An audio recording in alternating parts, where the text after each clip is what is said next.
오늘 함께 읽은 말씀은 너무나도 잘 알고 있는 말씀입니다. 예수님께서 물을 변하여 포도주가 되게 하신 사건이고요. 이것은 요한복음에 처음 나오는 표적이기도 합니다. 특별히 갈릴리 가나에 혼인 잔치가 있었습니다. 축하를 하는 날이죠. 풍요로워할 이 혼인 잔칫날에 문제가 생겼습니다. 무엇입니까? 바로 포도주가 떨어진 것입니다. 아마도 이 신랑과 신부가 예측했던 하객들보다 더 많은 사람들이 찾아와서 연회를 베풀었기 때문에 포도주가 모자랐던 것 같습니다. 우리도 인생을 살아가다 보면 예상치 못하는 난감한 문제들을 만나게 됩니다. 마치 잔치집에서 포도주가 있어야 되는데 포도주가 떨어진 것처럼 난감할 때가 있죠. 문제가 생깁니다. 그런데 어떻습니까? 예수님께서는 오늘 이 문제 속에서 놀라운 기적을 통해 하나님의 영광을 드러내게 하시고 이를 통해 제자들이 예수님을 믿게 하신 것입니다. 우리의 삶 가운데도 마찬가지입니다. 포도주가 떨어지고 물 항아리에 물이 텅 비어지는 그러한 상황 속에서도 예수님께서 우리와 함께 하신다라면 분명 주님은 물을 포도주로 변화시키는 놀라운 역사를 우리들의 삶 가운데 허락하신다라는 것이죠. 오늘은 말씀을 통해서 우리 삶에 문제가 있음에도 그 문제를 통해서 하나님 영광 받으시고 우리 삶 가운데 물이 포도주가 되는 역사가 어떻게 일어나는지 말씀을 통해 함께 나누기를 원합니다. 첫째로 삶 가운데 문제가 있을 때 하나님께 기도해야 한다는 것이죠. 우리 문제가 생기면요, 특별히 하나님의 자녀인 우리는 정말로 하나님께 기도를 해야 한다는 것입니다. 마리아는 포도주가 떨어지자 예수님께 포도주가 떨어졌음을 알립니다. 예수님께서 해결해 주기를 부탁하는 것이죠.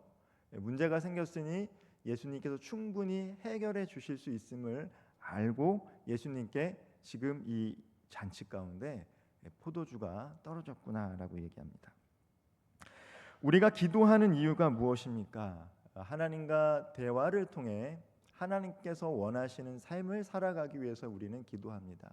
또 거창하게는 하나님의 뜻과 계획을 우리를 통해 이루기 위해서 우리는 기도한다라고 합니다. 하나님의 나라와 하나님의 의를 기도를 통해서 내 삶 가운데 우리 삶의 자리에서 실천하기 위해서 우리는 기도한다라고 합니다. 우리를 창조하신 목적에 맞는 삶을 살아가기 위해 우리는 기도하기도 합니다. 그러나 실상 우리는 문제가 생길 때 하나님을 더 가까이 찾게 되어 있습니다. 혹자는 하나님을 떠나는 경우도 있지만 예배를 드리고 주님을 찬양하는 대부분의 성도님들은 평소에는 그렇게 기도를 열심히 하지 않다가도 삶에 문제가 생기면, 결핍이 생기면 주님을 찾게 되는 것이죠. 우리는 기도와 간구를 통해서 우리의 필요를 하나님 앞에 올려드리곤 합니다. 기도할 때 우리는 삶 가운데 무엇이 필요한지 그리고 무엇이 문제인가를 하나님께 아뢰기도 합니다. 그리고 기도한다는 것은 무엇입니까?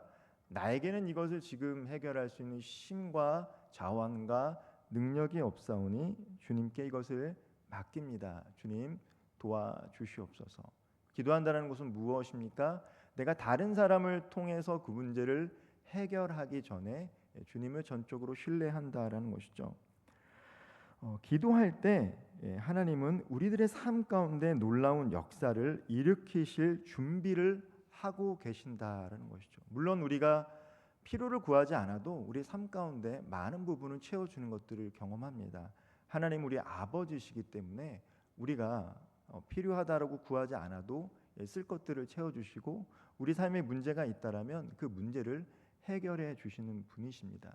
그러나 우리 삶 가운데 정말 놀라운 역사, 이 성경에 기록된 것처럼 간절히 부르짖는 자들에게 하나님께서 허락하신 은혜가 있는데 이 은혜는 반드시 구하는 자들을 통해서 하나님이 이루어 주신다는 것이죠. 구하지 아니하는 자들에게는 하나님이 그러한 일들을 경험을 하지 않게 하십니다. 왜냐하면 구하지 않는 것을 주면 사람은 감사하지 않는다라는 것이죠. 필요한 것을 줄 때 사람들은 감사하고 그 은혜를 생각하는데 필요하지도 않는 넉넉한 그 상황 가운데 있는 것을 또 주게 되면 어떡합니까? 사람들은 당연하게 받아들인다는 것입니다.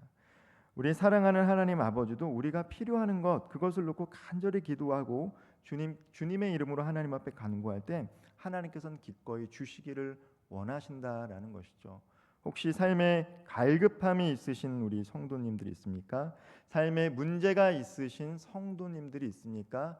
내 힘으로, 내 자원으로 혹은 다른 사람을 통해서 그 문제를 어떻게 해결할까라고 생각하기 전에 예수님의 이름으로 하나님 앞에 간절히 부르짖을 수 있는 저와 우리 모든 성도님들 되기를 주님의 이름으로 축원드립니다. 두 번째로 삶의 문제가 해결될 때까지 기도하며 기다려야 한다는 것입니다. 첫 번째는 삶의 문제가 있을 때 기도해야 하지만 두 번째는 언제까지 기도해야 되는가? 문제가 해결될 때까지 기도하며 기다려야 한다는 것이죠. 인디언들이 기우제를 드리면 항상 비가 온다라고 합니다. 인디언들은 기우제를 드립니다. 가뭄이 있으면 기우제를 드리는데 그들이 기우제를 드리기 시작하면 항상 비가 온다라고 합니다. 왜 그렇습니까? 비가 올 때까지 기우제를 드리기 때문입니다. 하늘이 응답할 때까지 그들은 쉬지 않고 지치지 않고 기도한다라는 것이죠. 오늘 본문 4절 말씀 같이 한번 읽어보도록 하겠습니다. 예수께서 이르시되 여자여 나와 무슨 상관이 있나이까 내 때가 아직 이르지 아니하였나이다. 예수님께서 어머니의 부탁에 대해서 어떻게 이야기하고 있습니까? 거절하고 있는 것이죠. 어머니 마리아는 이 혼인잔치에 포도주가 떨어졌으니 예수가 너가 이 문제를 해결해 달라라고 간청을 했습니다. 그런데 어떻습니까? 예수님께서는요 아직 내 때가 아니기 때문에 이 기도에 이 응답에 지금 당장 답하지 않겠다라는 것입니다. 내 때가 아니라는 것이죠. 여기서 때로 번역된 단어 이 호라라고 하는데요. 그냥 흘러가는 시간이 아닙니다. 이 때라는 것은 특정한 시간, 약속된 시간을 의미하는데 이 요한복음 전체에서 예수님께서 말씀하신 때가 아니다라는 것은 바로 십자가에 달릴 때를 의미하는 것이죠. 즉 예수님은 삶을 살아가면서 공생의 사역을 하면서 항상 그때 십자가의 때를 염두에 두고 자신을 나타날 때도 있고 감출 때도 있었다는 것이죠. 지금은 때가 아니기 때문에 내가 십자가에 달릴 때가 아니기 때문에 대제사장들과 제사장들과 바리새인들과 서기관들의 손에 잡혀서는 안 되니까 스스로 감출 때가 있으셨습니다. 늘 하나님의 때를 염두하시고 가르치시고 복음을 전파하시고 병든 자를 치유하시는 그 사역을 감당하셨다라는 것이죠. 포도주가 필요하기 때문에 마리아는 자신의 아들이신 예수에게 행동할 것을 요구했지만 예수님은 아직 때가 아니라는 것이죠. 내 때는 지금 당장 이 포도주를 통해서 사람들을 기쁘게 해주는 것보다 더 중요한 것은 십자가에 달려 죽음으로 말미암아 이들에게 영생을 주는 것이 더 중요하다라는 것을 염두에 두고 어머니 마리아에게 아직 때가 아닙니다라고 이야기하고 있습니다. 거절하는 것처럼 느껴지기도 합니다. 우리도 마리아처럼 우리 삶 가운데 결핍을 느끼고 삶의 문제를 인식하고 예수님의 이름으로 하나님 앞에 나아가 기도할 때 바로 응답이 되면 좋은데 응답이 되지 않을 때가 있죠. 하나님이 침묵하실 때 우리는 그 기도를 거절되었다라고 생각하기도 합니다. 하나님이 나에게 침묵하고 계시는구나. 하나님이 응답하지 않으시는구나.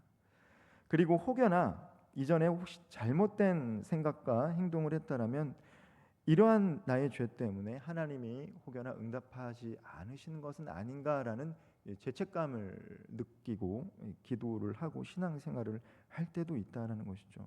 그러나 하나님이 침묵하신다라고 해서 기도가 응답이 되지 않는 것이 아니라는 것입니다.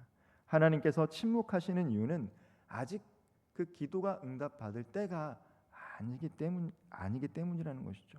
다 때가 있다라는 것입니다.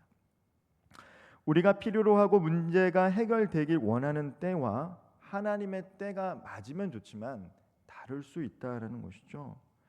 왜 그렇습니까? 하나님은 우리보다 우리 자신을 더 잘 알기 때문입니다.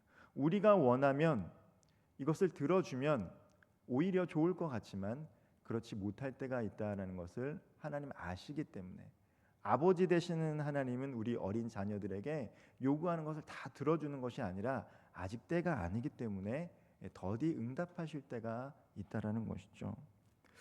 예레미야 1장 5절 말씀을 제가 한번 읽어보도록 하겠습니다.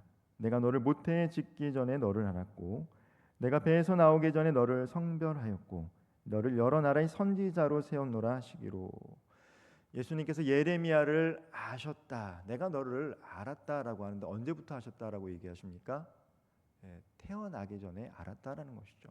그리고 이 말씀은 예레미야에게만 하신 말씀이 아니라 오늘 살아가고 있는 모든 성도들에게도 하신 말씀이기도 합니다.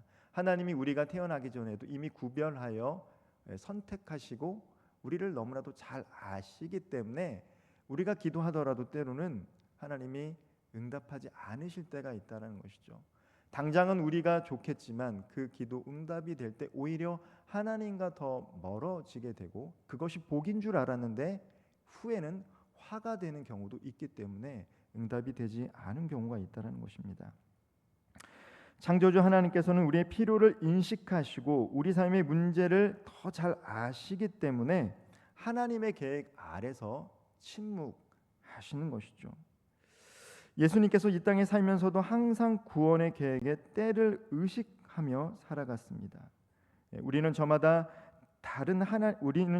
하나님의 계획 아래 살아가고 있음을 알고 있습니다. 그러나 막상 문제 앞에서는 이 사실을 잊고 살아갈 때가 있다는 것이죠. 아, 맞다, 하나님의 때가 있고 하나님의 계획이 있지라는 것을 머리로는 알고 있지만 막상 우리가 그런 문제를 직면하게 될 때는 그것을 잊어버린다는 것이죠.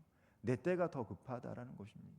전도서 3장 1절에도 다 범사의 때와 기한이 있다라고 말하는데 우리는 그 말씀을 잊고 살아간다는 것이죠. 내가 간절히 기도하면 내 때에 이루어져야지. 그게 때로는 화가 될 수도 있는 기도를 우리는 알지 못한 채 할 때가 있다는 것이죠. 그래서 내 삶에 텅 빈 것처럼, 물 항아리에 물이 텅 비어 있는 것처럼 느껴서 낙심할 때도 있습니다. 그러나 어떻습니까? 인내하고 기다리면 하나님이 물을 채워주시고 성령의 기름을 부어주시고 하나님의 말씀을 우리 삶 가운데 채워주시고 어느 정도 채워졌을 때, 성령이 충만해질 때 우리 삶 가운데 물이 변화의 포도주 된 것처럼 그러한 놀라운 역사와 기적들을 우리 삶 가운데 허락하실 줄 믿으실 수 있는 저와 우리 모든 성도님들 되기를 주님의 이름으로 축원드립니다. 셋째로요, 하나님께서 말씀하시면 순종해야 합니다. 기적을 일으키는 놀라운 비법이 무엇입니까? 순종이십니다. 순종. 머리로는 알지만 참 하기 어려운 게 바로 순종이기도 합니다. 마리아는 때를 기다릴 줄 아는 여자였습니다. 예수님이 육신적으로는 자신의 아들이었지만 천사를 통해 성령으로 잉태되었기 때문에 이분이 하나님의 아들임을 믿고 예수님께서 이 문제를 해결해 주실 줄 알고 때를 기다렸던 여자가 바로 마리아였죠. 거절한 것 같았지만 때를 기다리면서 하인들에게 부탁을 합니다. 예수님께서 무엇인가를 명령하면 지체하지 말고 말씀에 순종해서 이행해 달라라는 것이죠. 예수님의 때에 일하실 것을 아셨다라는 것입니다. 혼인잔치는요, 유대인들의 정결 예식에 따라서 돌 항아리 6개가 있었습니다. 정결 예식이 무엇입니까? 유대인들은 정결 예식에 따라서 밖에서 생활하면서 부정한 것을 만질 수 있기 때문에 음식을 먹을 때는 항상 정결하게 손을 씻고 식사를 하는 장로들의 전통과 유전이 있었습니다. 복음서에서는 이 정결 예법을 예수님의 제자들이 따르지 않았기 때문에 논쟁이 벌어진 적이 있죠. 근데 예수님께서 말씀하신 것이 무엇입니까? 사람이 속으로 들어가는 것이 더 중요하다라는 것이죠. 사람이 어떤 마음을 품고 어떤 걸 이야기하고 생각하느냐가 무엇을 먹고 마시는가보다 더 중요하다라고 하면서 그 논쟁거리를 만들었던 그 장로들과 이야기했던 사건이 있는데 그만큼 유대인들에게는 이 정결 예식이 중요했기 때문에 혼인잔치에 있었던 물 항아리의 용도는 무엇입니까? 사람들이 손님들이 식사하기 전에 손을 씻었던 물 항아리였다라는 것입니다. 포도주가 떨어졌고 물 항아리에 물이 떨어졌다라는 것은 무엇을 의미합니까? 생각보다 많은 사람들이 혼인잔치에 왔다라는 것이죠. 근데 예수님께서는 그 물 항아리에 갑자기 물을 채우라고 하인들에게 이야기합니다. 물을 채워라 라고 명령하는 것이죠. 그리고 연회장에게 갖다 줘라 라고 합니다. 그 연회를 준비하는 코디네이팅하는 사람에게 물을 갖다 주라는 것이죠. 하인들이 어떻게 합니까? 물을 떠서 연회장에게 갖다 줍니다. 그러자 연회장은 그 포도주를 맛보고 신랑을 칭찬하는 것이죠. 보통은 좋았던 포도주를 주다가 사람들이 취하면 품질이 떨어진 포도를 주는데 어찌된 일인지 이 신랑이라는 사람은 더 시간이 지났을 때 품질이 좋은 포도주를 주는 것을 통해서 연회장이 칭찬을 합니다. 정말로 이 포도주를 줬다라는 것이죠. 근데 이 포도주가 이 물이 언제 포도주로 바뀌었는지 요한복음에는 명확하게 기록이 되어 있지는 않습니다. 언제 이것이 포도주로 바뀌었는가? 포도주로 바뀌고 나서 그 포도주를 연회장에 갖다 줬다라는 말이 있지는 않습니다. 아마도 묵상하건대 성경을 전체적으로 묵상하건대 이번에도 역시 하인들이 순종해서 물을 떠서 연회장에게 갖다 주는 가운데 포도주로 변했던 것 같습니다. 성경에는 이런 놀라운 역사가 다 이루어진 상태에서 순종했던 것이 아니라 아직 이루어지지 않았지만 이루어질 것을 믿고 그 약속의 말씀을 믿고 행동하는 사람들의 순종함을 통해 하나님이 기적을 일으킨 사건들이 계속해서 기록되어 있는 것을 알 수 있습니다. 여호수아의 지도 아래 이스라엘 백성들이 이 시딤을 떠나 요단강을 건너야 할 때 요단강이 마르지 않았습니다. 하나님께서 요단강을 건너라고 하는데 요단강이 마르지 않았어요. 강이 말라야 걷지 않습니까? 근데 언제 요단강이 마릅니까? 역류하게 됩니까? 언약궤를 메었던 제사장들이 믿음으로 요단강에 발을 닿는 순간 요단강이 역류하면서 사람들이 걸을 수 있게 됩니다. 아람 왕의 군대 장관인 나아만은요 엘리사의 명령으로 요단강에서 7번 몸을 씻을 때 나병이 치료됐어요. 몇 번 씻었는데도 몸이 치료되지 않으니까 나아만 장군이 불평합니다. 우리 아람에 더 멋있고 화려한 강이 있는데 왜 요단강에서 나를 씻게 하느냐? 아무런 증상이 나타나지 않느냐? 하지만 엘리사가 7번 씻으라고 했을 때 그 나병이 깨끗하게 치료되는 것을 볼 수 있습니다. 그러니까 끝까지 순종해야 된다는 것이죠.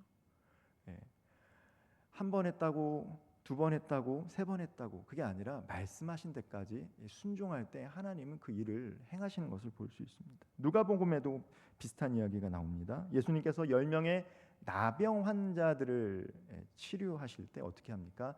제사장들에게 가서 너희의 몸이 회복된 것을 보이라라고 이야기합니다. 그런데 예수님께서 가라고 하실 때에 그들의 몸이 깨끗해진 게 아니에요.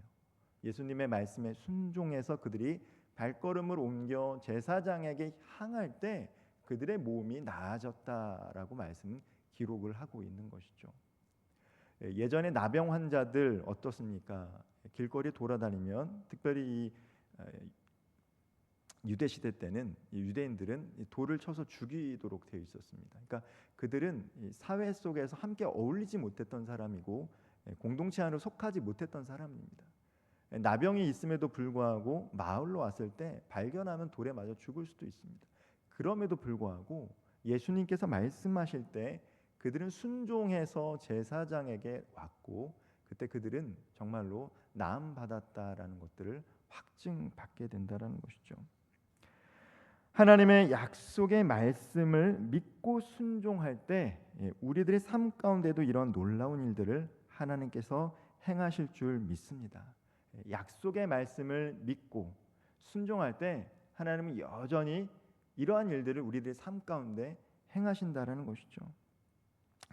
1859년 프랑스 출신의 고개사 샤를 블로댕이라는 사람이 뉴욕타임즈에 광고를 하나 냅니다. 내가 폭 335m 거리의 나이가라 폭포 위에 밧줄 하나를 설치하고 미국에서 캐나다 그 경계선을 왔다 갔다 고개를 한번 하겠다라는 것이죠.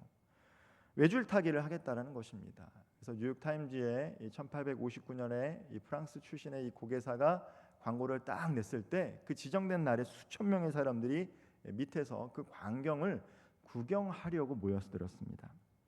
이 블로댕이라는 사람은 18kg의 장대를 균형 잡아서 그 높은 높이에서 고개를 합니다. 외줄을 탑니다. 사람들이 숨을 멈은 채 그 모습을 지켜봅니다. 그리고 외줄을 다 지나고 났을 때 우리와 같은 박수 소리를 내며 환호성을 질렀습니다. 근데 이 샤를 블로댕이라는 고개사는 거기에 그친 것이 아니라 올라가 누워 있기도 하고 올라가서 와인도 마시고 자전거도 타고 심지어 안대를 가리고 외줄을 타기 시작한 것입니다. 그러자 사람들이 더 박수를 쳤습니다. 그러자 이 샤를 블로댕이라는 고개사가 내가 사람을 업고 이 폭포를 건널 수 있는 것을 믿습니까? 라고 이렇게 얘기했어요. 내가 사람을 등에 업고 이 외줄을 탈 수 있는 걸 믿습니까? 라고 하니까 사람들이 믿습니다. 당신은 사람을 업고 이 나이아가라 폭포를 지나갈 수 있는 사람입니다. 라고 했습니다. 그러자 샤를 블로댕이 자 그러면 여러분 중에 한 사람이 내 등에 업혀서 나와 함께 갑시다 라고 했을 때 아무도 자원하지 않았다는 것이죠.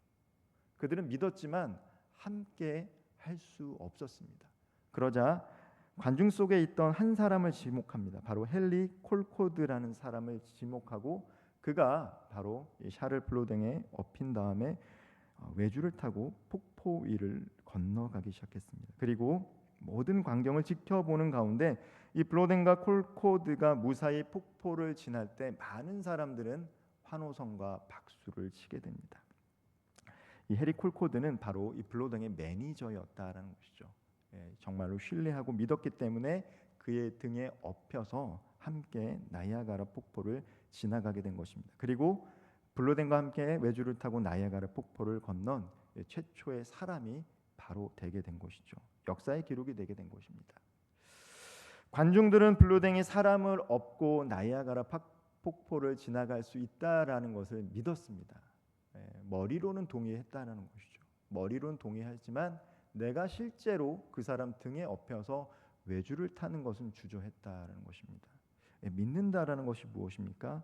지적인 동의뿐만 아니라 감정적이고 의지적인 것, 전적으로 맡기는 것입니다. 맡길 때 그 놀라운 일들 가운데 함께 동참할 수 있다라는 것이죠. 우리 성도님들 가운데 혹시나 삶에 채움이 필요하신 분 있습니까?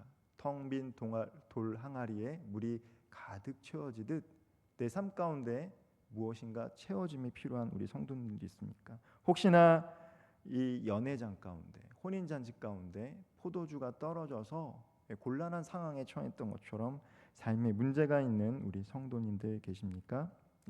하나님께서 나를 업고서라도 함께 하신다라는 믿음이 있으면 우리 삶 가운데 하나님의 필요한 것들을 채워주시고 우리가 당면한 그 모든 삶의 문제를 하나님의 때에 하나님의 방법으로 반드시 해결해 주심을 믿을 수 있기를 소망합니다.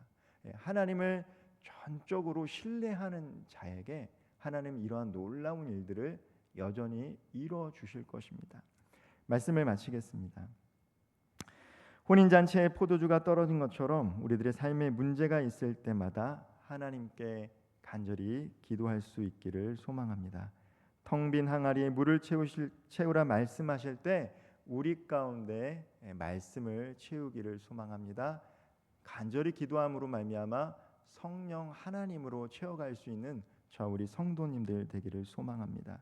온전히 하나님을 신뢰함으로 순종할 때 우리들의 삶 가운데도 물이 포도주가 되었던 것처럼 그 놀라운 역사, 우리 삶 가운데 결핍과 우리들의 삶의 모든 문제가 주님 손 안에서 주님의 때에 반드시 해결될 줄 믿습니다. 이 놀라운 사역의 현장 가운데, 이 놀라운 역사의 현장 가운데 증인으로 살아가기를 소망하며 우리도 하나님의 때에 하나님이 일하시도록 기도하며 말씀으로 순종할 수 있는 우리 모든 성도님들 되기를 주님의 이름으로 축원드립니다. 기도하겠습니다.